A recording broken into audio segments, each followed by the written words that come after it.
And so the de-evolution of dinosaurs, strap in because we're going to go fast and there is a lot of information to cover.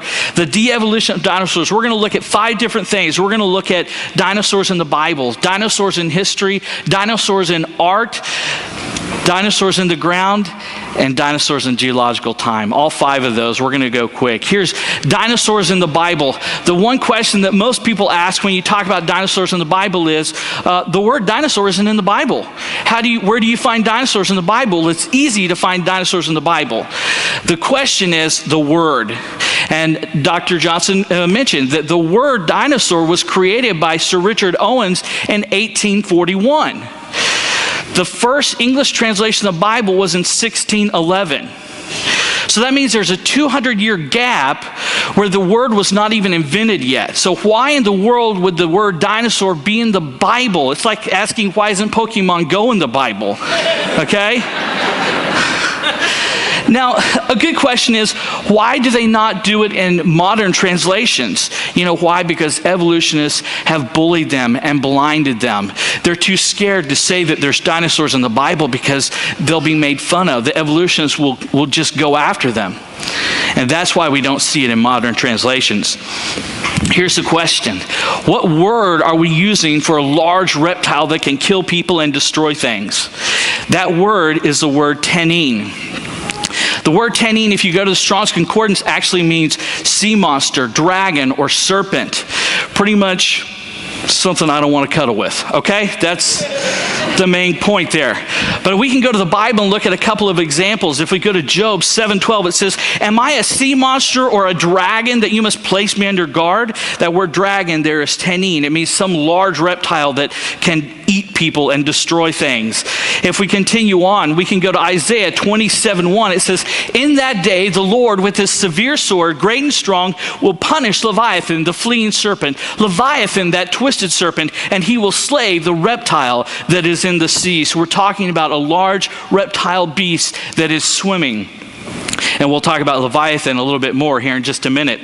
If we continue on to Jeremiah 51:34, it says, Nebuchadnezzar, the king of Babylon, has devoured me. He has crushed me. He has made me an empty I know, I'm upset too. He has made me an empty He's made me an empty vessel. He has swallowed me up like a monster. That word tenine, something that will eat me and destroy things. And last but not least, Psalm 74:13, it says, you divided the sea by your strength. You broke the heads of the sea serpents in the waters.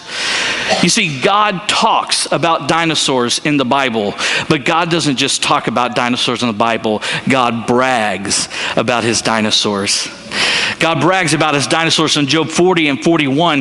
If we look at Job 40, it says, take a look at Behemoth, which I made just as I made you. It eats grass like an ox. See its powerful loins and the muscles of its belly. Its tail is as strong as a cedar. The sinews of its thighs are knit tightly together. Its bones are tubes of bronze. Its limbs are bars of iron. It is a prime example of God's handiwork, and only its creator can threaten it. Anything that God says only I can threaten it, I don't want to meet in a dark alley or on a sunny day, okay? That's a no-touch policy right there. So it goes on in verse 23. It says, it is not disturbed by the raging river, not concerned when the swelling Jordan rushes around it. No one can catch it off guard or put a ring in its nose and lead it away. There is not a single creature alive today that we have seen that can be described in this way, with a tail as large as a cedar tree or as strong as a cedar tree, depending on the translation, and that it can walk into a raging river and not be concerned. There is only one animal that we have ever seen, and it is only in the fossil record that we found it, and it's a sauropod dinosaur. If you look at that sauropod dinosaur, brachiosauruses are big and huge, apatosaurus are a little bit smaller, but they'd still stomp on you, okay? The sauropod dinosaur has a massive tail that can swing like a cedar tree. It is so huge, it can walk into a raging river and not be concerned. It doesn't matter to it. You see, God bragged about one of the biggest and baddest dinosaurs that we have ever seen. And when we look at dinosaurs in history, we're going to see that it was because a lot of people depicted the sauropod dinosaur. But he doesn't stop there. He goes on in Job 41 to talk about Leviathan. This is an awesome one. Here it says, I will not fail to speak of his limbs, his strength and his graceful form. Who can strip off his outer coat? Who would approach him with a bridle? Who dares open the doors of his mouth, ringed about with his fearsome teeth? His back has rows of shields tightly sealed together. Each is so close to the next that no air can pass between. They are joined fast to one another. They cling together and cannot be parted. You're talking about a beast that has armor that is impenetrable. Okay, he continues on. When he rises up, the mighty are terrified. They retreat before his thrashing. The sword that reaches him has no effect, nor does the spear or the dart or the javelin. Iron he treats like straw, and bronze like rotten wood. Arrows do not make him flee. Sling stones are like chaff to him. A club seems to him but a piece of straw. He laughs at the rattling of the lance. His undersides are jagged potsherds, leaving a trail in the mud like a threshing sledge. He makes the depths churn like a boiling cauldron and stirs up the sea like a pot of ointment. Behind him he leaves a glistening wake. One would think the deep had white hair. Nothing on earth is his equal, a creature without fear.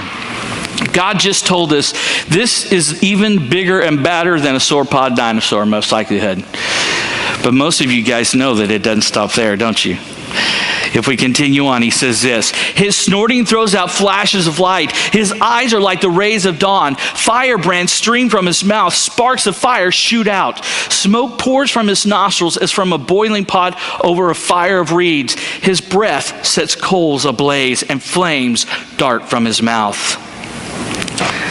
Some of you may not have read that before. You kind of go, did he just say the dinosaur blew fire? Isn't it interesting that we have all these legends of fire-breathing dragons, fire-breathing reptiles, and we go, oh, look at those myths and legends. And yet God is talking about one of his greatest animals right here and says this is a fire-breathing reptile. You see, when you really strip away what a dragon was and from what we've made it magical and mythical. But when you strip away the magical and mythical, what are you left with? You're left with a big reptile that can eat you and destroy things. Some of them fly, some of them don't. That's what you wind up with. You see, we can see dinosaurs in history. Let's talk about some of the dinosaurs in history. The interesting thing is that when we think of the olden days, okay, not the 50s, all right? When we think back to knights and ladies and lords and castles, what do we think about? We think of flying dragons, don't we? We think of those dragons that were flapping around, talking to people, shape-shifting, all kinds of stuff. You guys know what I mean. You've seen the movies. Here's the kicker, though. Again, like I said, when you strip away all the magical and the mythical, what are you left with? Just a reptile. You see, the World Book Encyclopedia in 1973 agrees with me. It says this. It says, the dragons of legend are strangely like actual creatures that have lived in the past. They are much like the great reptiles which inhabited the earth long before man is supposed to have appeared on earth. Dragons were generally evil and destructive. Every country had them in its mythology. Isn't it interesting that every country had it in its mythology? It's just like the global flood accounts. Every culture, every country has a global flood account. I talk about this when I talk on the worldwide flood. Everybody talks about it, and it's basically the same story.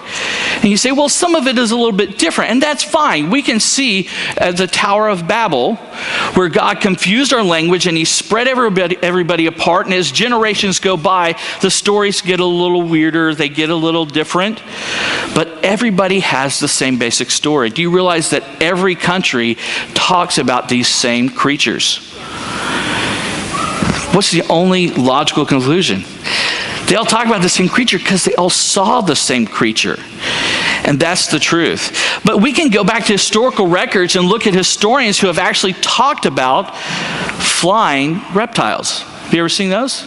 If we go to Herodotus, he actually wrote this. He was a historian. There was a place in Arabia not far from the town of Buto where I went to learn about the winged serpents. When I arrived there, I saw innumerable bones and backbones of serpents. This place where the backbones lay scattered is where a narrow mountain pass opens into a great plain, which adjoins the plain of Egypt. Winged serpents are said to fly from Arabia at the beginning of spring, making for Egypt. The serpents are like water snakes. Their wings are not feathered, but very like the wings of bats. Whoa, this isn't a story on Sci-Fi Channel. This is a respected historian talking about winged serpents, winged reptiles. Now you may be able to say, well, it's just one dude named Herodotus. I mean, you can't really trust a guy named Herodotus, right? There's another guy named Belon who wrote a book called Voyage to Egypt. He wrote this: we found ourselves looking at some carcasses embalmed and completely whole from certain winged snakes also possessing feet. When they are skinned and stuffed, they're twice as thick as natural. You ever talk to a fisherman and you say, hey, did you catch any fish? He goes, man, I got a fish this big. Next friend he talks to, says, did you catch any fish? Man, I got a fish this big. Third person, he's like, I got a fish this big. We had to get another boat just to haul it in. Right? Can you imagine if this gentleman is saying that when you stuff them, they became twice as large as they normally were?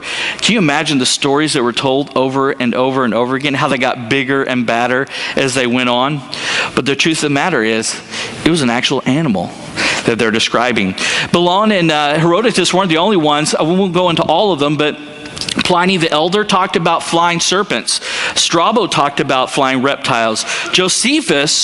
Flavius Josephus, you guys know him probably, he talked about flying serpents. You see, this isn't some kind of mythical creature that we made up and made into a movie. This is a creature that respected historians were talking about, were describing to people. Most people don't know that. Most evolutionists would never know that historians actually talked about flying reptiles. But they're not the only ones. You know, Marco Polo went over to China. Around 1271 AD, he was in China, and he wrote a couple volumes about his voyages. And in his second volume, he actually wrote this about the dragons in China. He writes this: leaving the city of Yachi and traveling 10 days in a westerly direction, you reach the province of Karazhan, which is also the name of the chief city. Here are seen huge serpents, 10 paces in length, about 30 feet, and 10 spans, about 8 feet, girt of the body. At the forepart near the head, they have 2 short legs, having 3 claws like those of a tiger, with eyes larger than a 4-penny loaf. Isn't it interesting in Chinese parades, and they have those dragons that they all move around really cool like? What's the biggest features you see on those dragons? The eyes are huge, and the mouths are big too. They're huge also. He talks about the eyes being huge. He goes on to say this: the jaws are wide enough to swallow a man. The teeth are large and sharp, and their whole appearance is so formidable that neither man nor any kind of animal can approach them without fear. Here's the cool part. He actually goes on, I won't read it to you, he actually goes on to talk about how they used to kill these dragons. They would kill them and they would sell off all the body parts. They would skin it, sell the skin. They would actually sell the body fluids for medicine.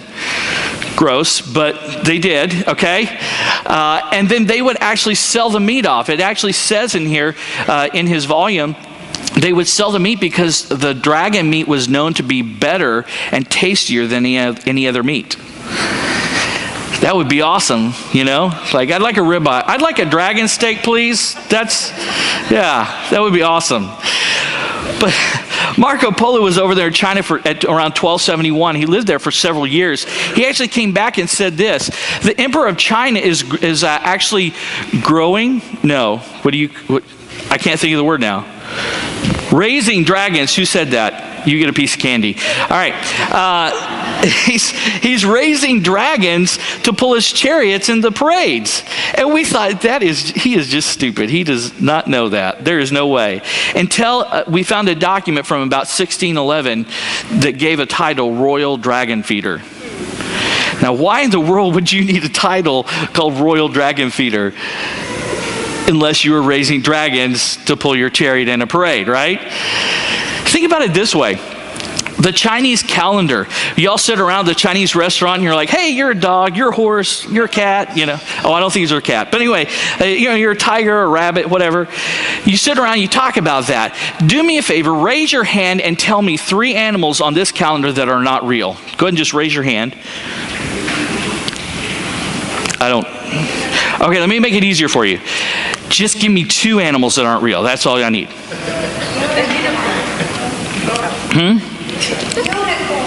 Do you see a unicorn on the Chinese calendar? No, there's a horse, but there's no unicorn. You can't make up animals. That's not fair. You ask a question that's impossible and somebody makes up the answer, you're like, I don't know what to do now. I don't know. But every single one of you, except for one person over here who made up the unicorn, everybody else went, dragon. Okay. Yeah, exactly. They tell you in acting, you'll always get upstaged by children. It works in speaking engagements too. They upstage you. But the truth is that there is no other animal that is not real on that calendar. Does it make more sense that the Chinese created a calendar of all the animals that they interacted with on a daily basis except for one? Or does it make more sense that the dragons that they celebrate, that they have in their parades, that they talk about, that Marco Polo describes, was one of the animals that they interacted with on a daily basis? See, China brags and celebrates their dinosaurs and their dragons. They're not the only ones, though. There was actually an Irish writer in 900 AD. He actually described an animal that he encountered. It had thick legs with claws on its feet. It had nails on its tail and a head similar to a horse. Now, if you know anything about dinosaurs, you know that that is describing something close to a stegosaur, some kind of stegosaur-like animal. There was another one. There's actually a city of Nerlou in France. I'm so French, I'm sure that's how you say that. Nerlou, France. It was actually renamed in honor of the dragon that was slain there. But the description had nothing to do with wings. The description was that it was described as bigger than an ox, so it was shaped like an ox, but it was bigger than an ox, and having long, sharp-pointed horns on its head. You don't have to be a paleontologist to know that that's a Triceratops dinosaur. Notice that they called it a dragon, but they described a dinosaur. Actually, Alexander the Great in 326 BC, he actually reported that when he went over to conquer India, his soldiers were scared by great dragons that lived in caves. Now, you got to be something big and bad if you're going to make a legion of military soldiers afraid. You got to be pretty ferocious. So there was something out there that was not a normal animal that they were scared of. St. George, we have St. George and the story of the dragon, how he killed the dragon. The story goes that he actually comes upon this woman who's being sacrificed to this god that was a dragon, or really a dinosaur. Well, he winds up wounding it. He takes it back to the city. He drags this thing back to the city with the girl. Turns out it's the king's daughter. They had drawn straws or something. I don't know how they did it, but somehow she was going to be sacrificed. And he brings it back and says, look, guys, this is not a god. This is just an animal. And the king says, well, take my daughter's hand in marriage. And the story is he said, no, I'd like you to just consider Christianity. That's a pretty cool story. It's awesome. Okay? What part of it is true and what part of it isn't true? You see, we don't know. But in every story, there is truth. What was it that St. George killed? We may never know, but in most likelihood from descriptions, it was just a dinosaur. If you've ever asked, hey, are there any dinosaurs that look like dragons? Have you ever seen Dracorex hogwartsia? This is the dragon dinosaur that we've actually dug up. If you look at its head, it has those kind of spiked horns coming out of the back that is almost exactly like how we draw dragons today. Of course, we make them mythical and magical, don't we? But it really comes from just a dinosaur that looked like that.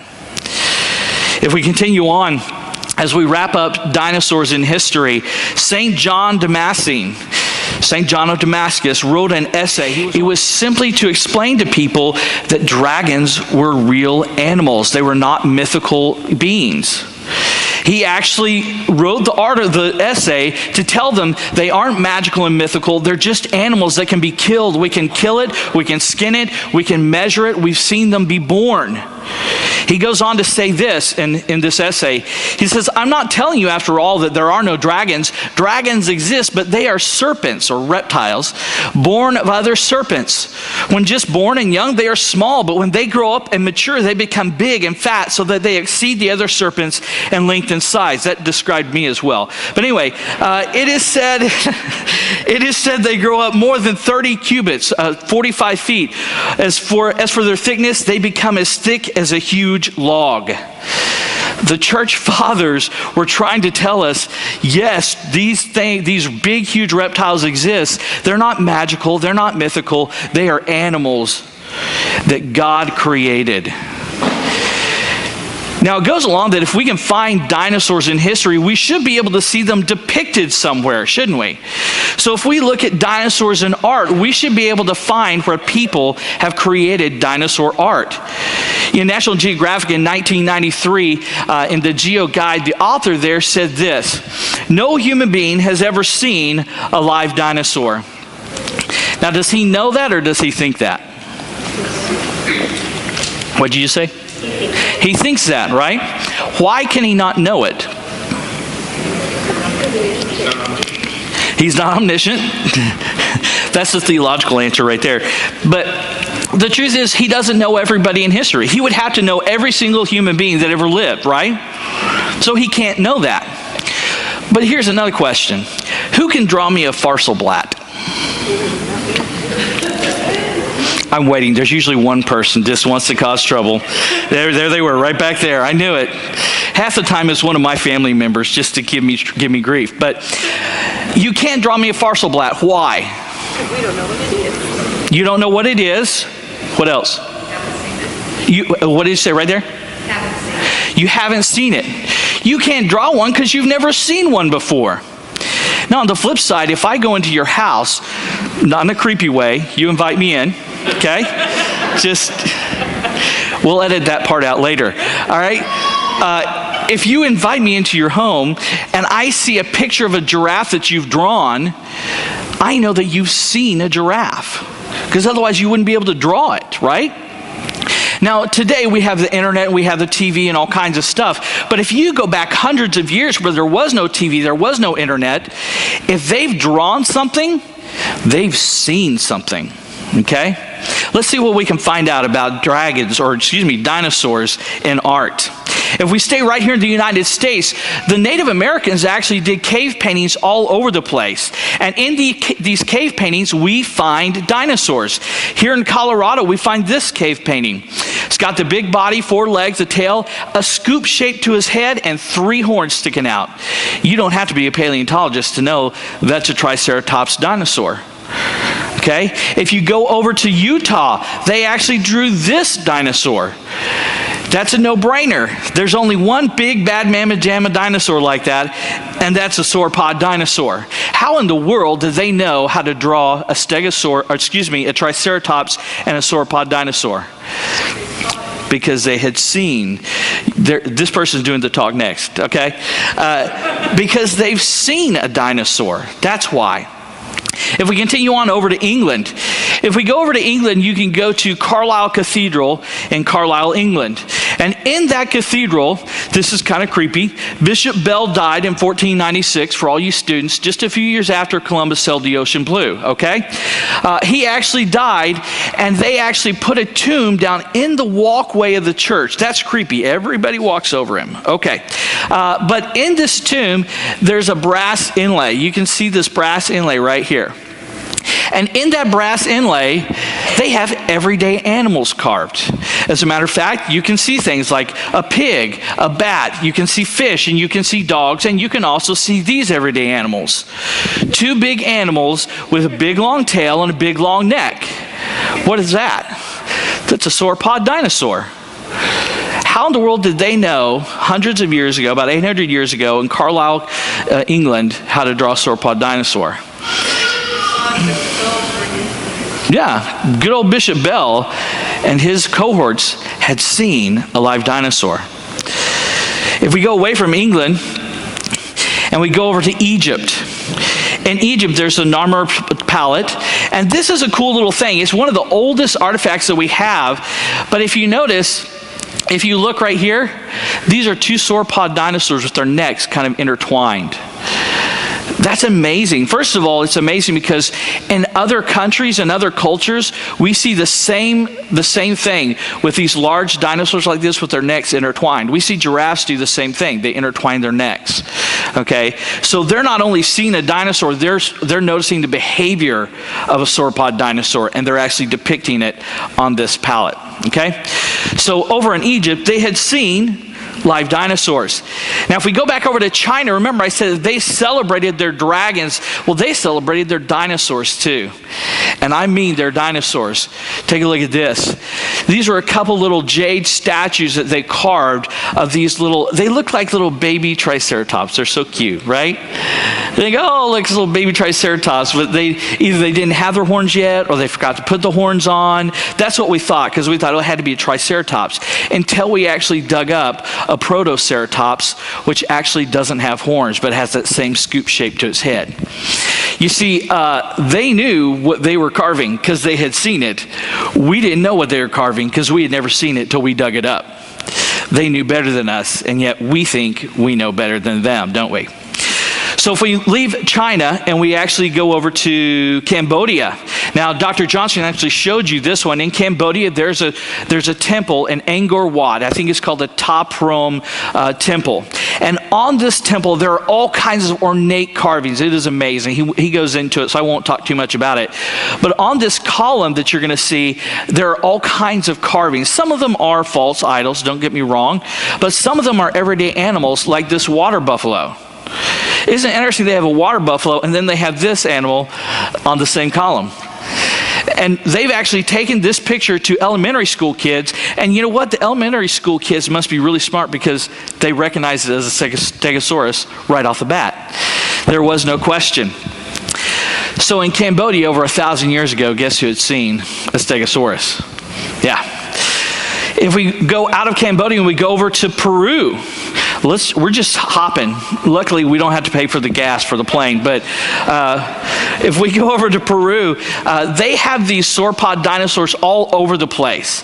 They have them on tapestries. They have dinosaurs on pottery, all kinds of places. This is just an example of a tapestry that has these kind of stylized sauropod dinosaurs. Here's a close-up of one.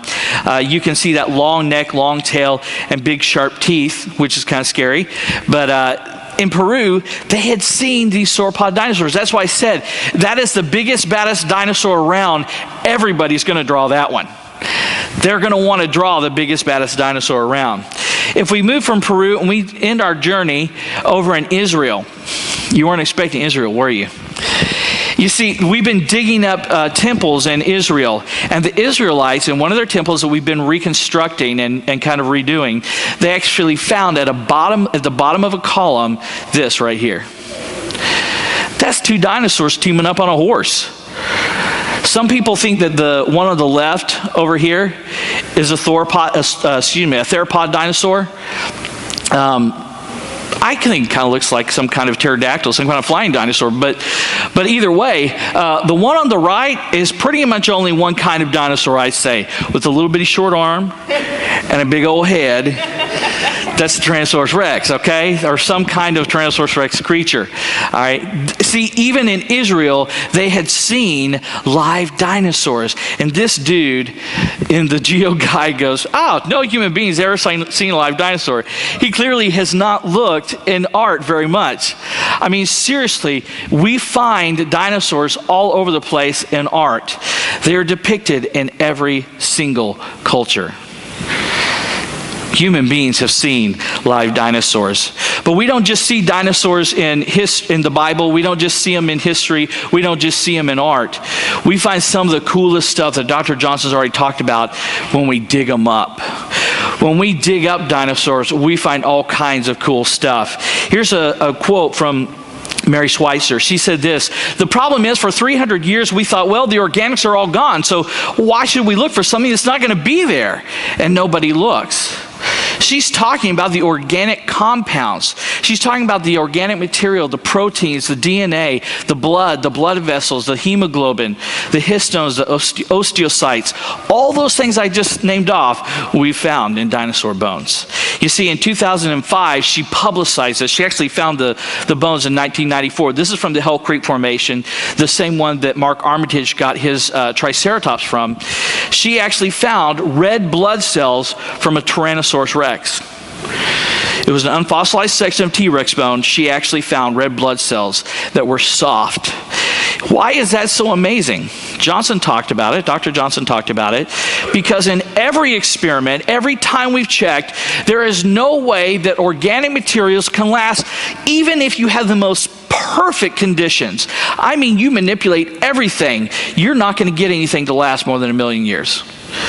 This is not Dave talking. This is not creationists talking. This is evolutionist studies talking. You can't get organics to last more than 1 million years. Now, after Mary Schweitzer, they went back and they did some more studying. And it's funny, they got it to last 6 million years. But it still doesn't help them, does it? You got to get back 65 million years, okay?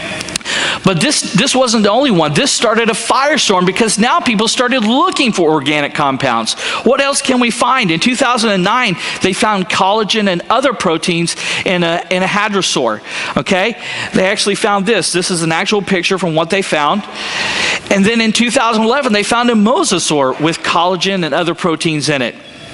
They actually found live organic compounds wrapped around the fibrils of this mosasaur. It is amazing to see these slides because these are live organic, or they're organic compounds that have not decomposed. They're still soft. And so then in 2012, they actually found dinosaur DNA. You ready for Jurassic Park? I'm just kidding. You can't do that. We didn't find enough of dinosaur DNA. They found like broken up pieces of DNA. How do they know it's DNA? Well, there's a chemical that they use that reacts with the backbone of that double helix. Okay? And they use that chemical to confirm that they had found dinosaur DNA. That's pretty cool. How in the world? DNA is a more volatile compound than most other organics. It will not last. How in the world are dinosaurs 65 million years old if we're finding organics in them? There's the picture of the DNA as well.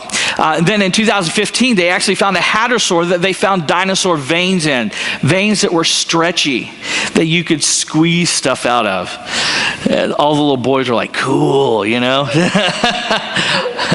Okay, let's face it, I was too. Anyway, so these are dinosaur, this is an actual picture of the dinosaur veins. How awesome is that? Mark Armitage, you might be asking, well, why is it that more people aren't doing this? Why aren't more people looking for these organic compounds? Well, here's an example. Mark Armitage, he went to the Hell Creek Formation, found a Triceratops. He actually did studies on it. He was managing a lab at a California university. Great guy, everybody loved him. Was doing videos to help train people on all the equipment, microscopy, all kinds of stuff. He found that Triceratops horn, found soft tissue in it, and started saying, you know what? This proves that these dinosaurs aren't 65 million years old. And one day, one of the administrators knocked on his door and said, we will not have religion in this department. And then he published an article on it and told people that dinosaurs weren't 65 million years old.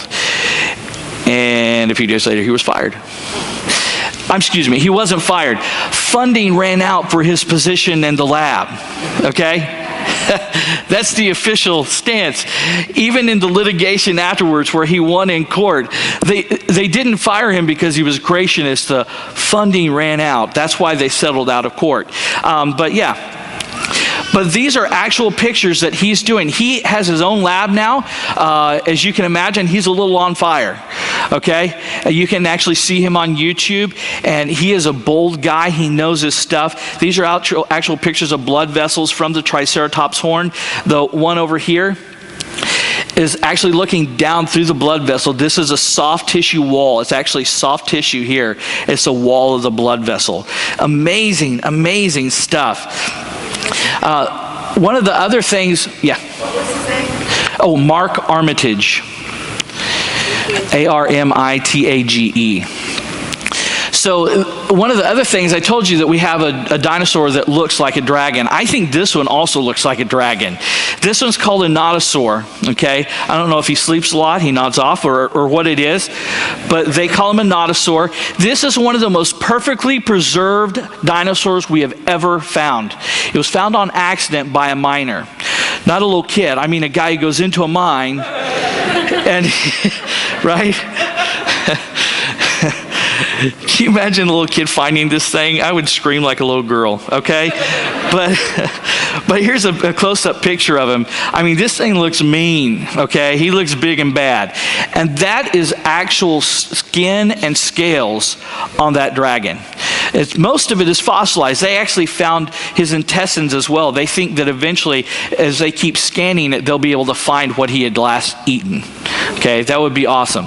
There's a lot of cool stuff that we can do with that. But here's the thing, they found keratin, which is a protein that covers your fingernails and that you have in your body. They found keratin on those scales and skin. And so again, they're finding organic compounds. Guess how old this dinosaur is? Anybody know? I'll give you a book if you know. 13 million. No. 10,000 years? Try 110 million years old. That's what they say. That's how old they say he is. And yet they found proteins. They found organic proteins on this dinosaur. There's no way it could have lasted. So quickly, these are some of just a few examples because I ran out of room. Blood cells, blood vessels, hemoglobin, actin, elastin, osteocytes, tubulin, collagen, histones, DNA. We are finding all this stuff in dinosaur bones. Why didn't we find it before? Because evolutionists had duped us into believing that dinosaurs were 65 million years old, so we didn't look for it. And guess what? Now that we're looking for it, we're finding it. There was actually a college in London. They had a big pile of bones and they drew straws, and the guy who drew the short straw started looking at them. They actually found organic compounds in these bones that had just been sitting in the lab for a long time. I don't remember how long it was, but they had just gotten rid of them. They weren't going to do anything with them until they started thinking, maybe we should check on them. And they found organic compounds within the dinosaur bones. You see, when we dig up dinosaurs, we find evidence that they are not 65 million years old. Now, you may be thinking, this is the stumbling block for a lot of people. A lot of people think, yeah, Dave, that's great. You find all this stuff, but we have dated dinosaurs. We know that they're 65 million years old. We know that they started out around 250 million years ago. We know this stuff. I mean, evolution is a scientific fact, right?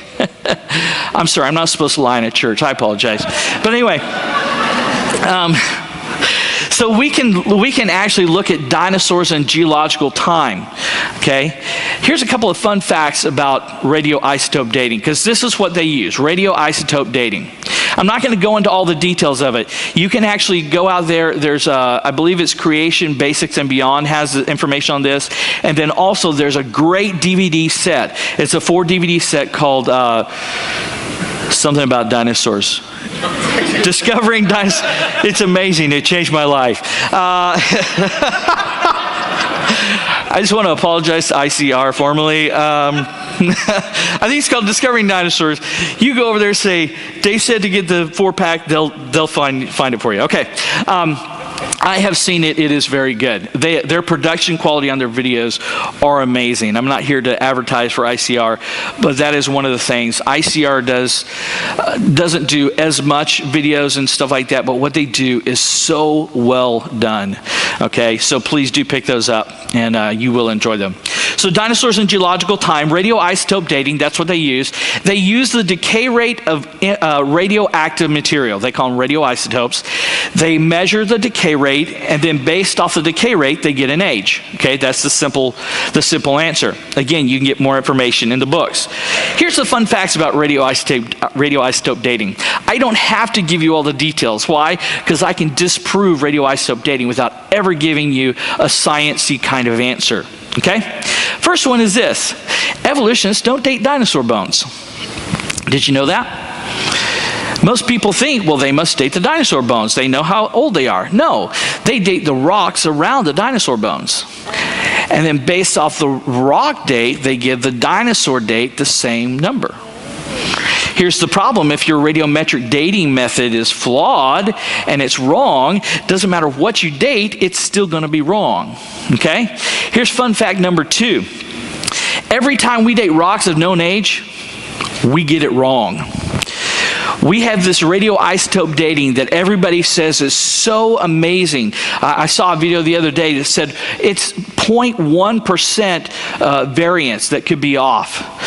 And yet every time we do it on a rock that we know the age of, we get it wrong. Not just wrong, embarrassingly wrong, wildly wrong. Okay, they actually dated Mount St. Helen rocks. There was supposed to be 60 to 100 years old, and they got in the millions. Okay, that's wildly and embarrassing wrong.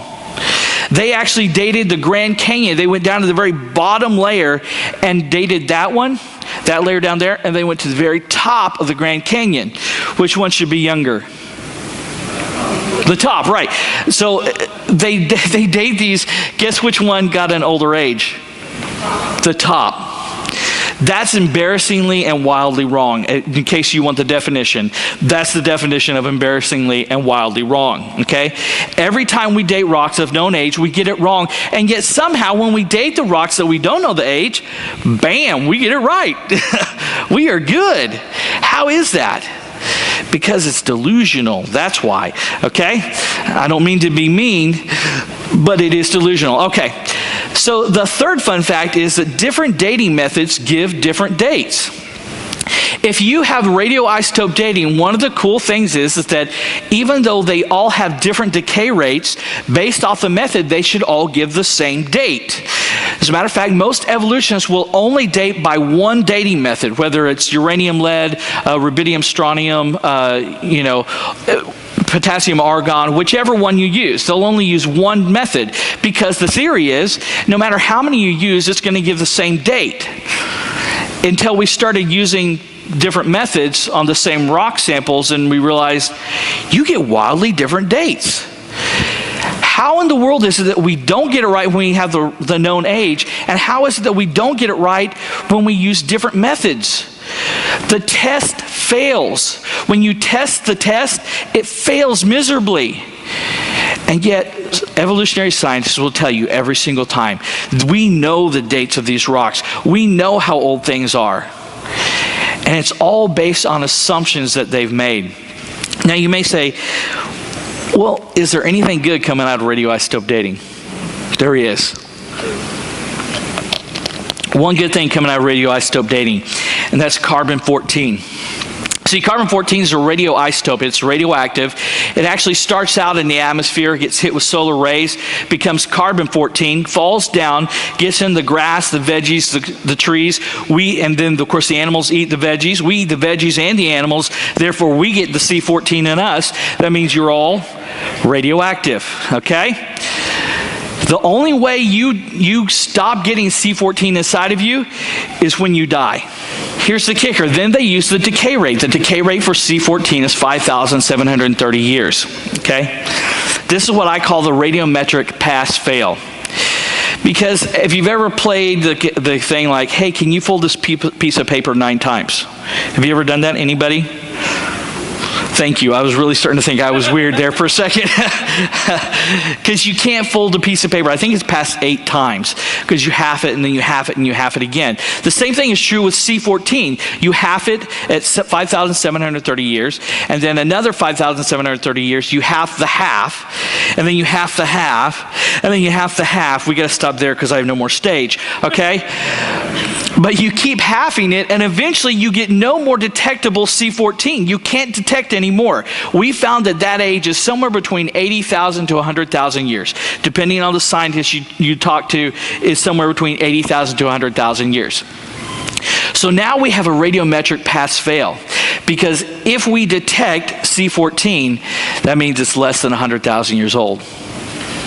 If we don't detect C14, it means it's more than 100,000 years old. You guys get that? On this side, if you don't detect C14, how old is it? Over 100,000 years. That's right, over 100,000 years old. This side, if you do detect C14, how old is it? Less than Less than 100,000 years, you got it. You all get pieces of candy, okay? Luckily, I'm not throwing it at you because I throw like a girl. So, but this is the radiometric pass-fail. Okay, if you look at the geological column, you have all three of these eras: the Paleozoic, the Mesozoic, the Cenozoic. All of these different ones. Do you realize in what layer is the only layer that you should find C14? Holocene, right there. The very top one, Holocene. Okay, that's it. All the rest of them, you shouldn't find any C14. So the cool part is, now we've got people like the paleochronology group that are going in and C14 testing dinosaur bones. Okay? They're actually going in and scraping out the insides of dinosaur bones and C14 testing them, sending them to evolutionary labs. They're not doing it themselves. And they're asking, hey, tell me how old you think this is based on how much C14 is in it. The paleochronology group actually did that multiple times with multiple samples, and they actually presented it at a conference. Not only that table, but this table as well. Every single sample had C14 in it. When they presented it at the conference, everybody listened. It was great. Later on, they noticed all the material had been taken off the website. They called up the conference people, and they said, what happened to our stuff? They said, well, we took it down. They said, why? Why would you take it down? They said, because we can't accept what you found. They didn't say a thing about they did anything wrong.